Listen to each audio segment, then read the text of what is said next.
Gracias, compañeras. Un amplio bloque de noticias internacionales les tenemos preparado este día, en el que les detallamos noticias como el debate que se llevó a cabo en México entre los 5 candidatos a la presidencia de ese país y el violento enfrentamiento en el Congreso brasileño, donde hay alrededor de 500 detenidos. Veamos.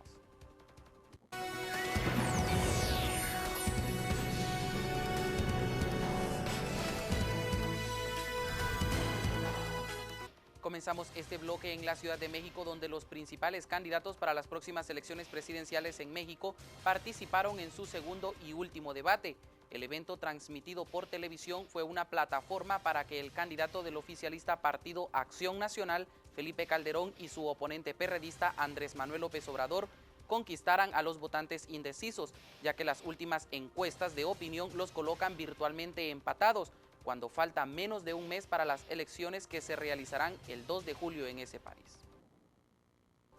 En Colombia iban a chocar un camión y un bus, pero al parecer el conductor del camión perdió el control del volante y se fue a estrellar contra la tarima donde se llevaba a cabo un acto oficial, y terminó atropellando a funcionarios de gobierno, dignatarios y periodistas.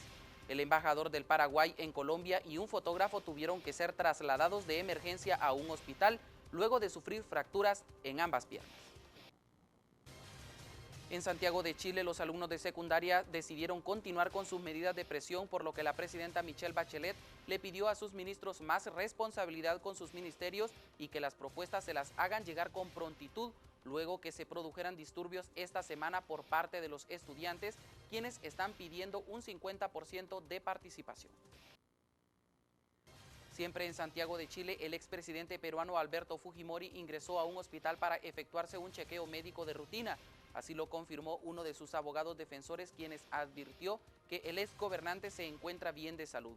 El exmandatario hizo ingreso al recinto hospitalario a las 9:45 horas y se dirigió al sector de cardiología, donde se le efectuaron pruebas cardiovasculares. En Brasilia, el Congreso brasileño vivió una hora de tensión, carreras, golpes y empujones cuando unos 500 miembros del Movimiento de Liberación de los Sin Tierra invadieron violentamente la antesala de la Cámara de Diputados, destruyendo todo a su paso.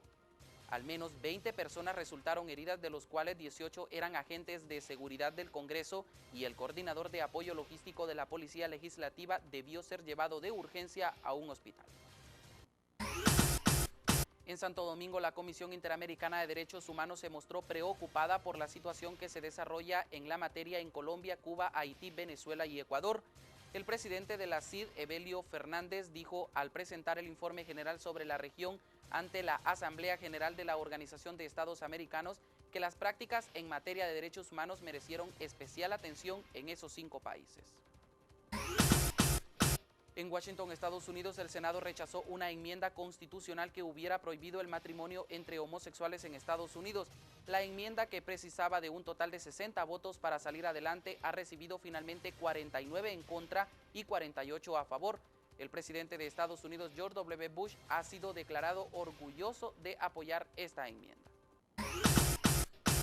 En Londres, Inglaterra, 14 estados europeos colaboraron de manera secreta e ilegal con la CIA en el transporte aéreo de sospechosos de haber conspirado o cometido actos de terrorismo para ser interrogados.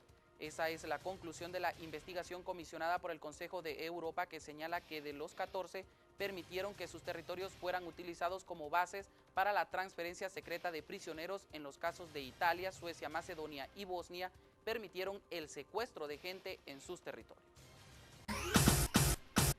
Finalizamos en Madrid, España, donde los príncipes de Asturias, don Felipe de Borbón y Leticia Ortiz, acudieron a la Basílica de Nuestra Señora de Atocha para presentar ante la Virgen a su hija Leonor, cumpliendo así una tradición que se remonta al siglo XVII, según la cual son presentados ante la Virgen de Atocha los hijos de los miembros de la familia real española.